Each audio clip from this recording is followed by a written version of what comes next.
jungle.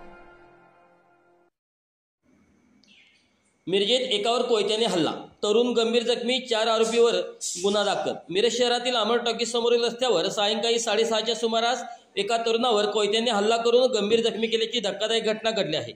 या प्रकरणी Miraj police ठाण्यात 4 आरोपींविरुद्ध गुन्हा दाखल करण्यात आला आहे. कबीर शेख वय वर्ष 17, राजा शेख वय वर्ष 40, शौकत शेख वय वर्ष 38 व मुस्कान शेख वय वर्ष 35 असे असून सर्व आरोपी कच्चे हॉल मिरज येथील रहिवासी आहेत. जखमी तरुणाचे नाव आकिब असून हल्ल्यावेळी तो आपल्या पत्नीसमेत अमर टाकी समोर उभा होता. फिर्यादी महिला व आकिब असे दोघे रस्त्यावर थांबले असताना गल्लीतील कबीर शेख तिथे आला. यावरून दोघात वाद झाला.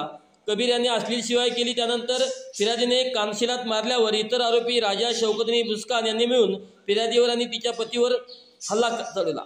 यावेळी कबीरने हातातील कोयत्याने आकिबच्या डोक्यात वार केला आणि तो गंभीर जखमी झाला. तर अन्य आरोपींनी ताताबुक्याने मारहाण केली.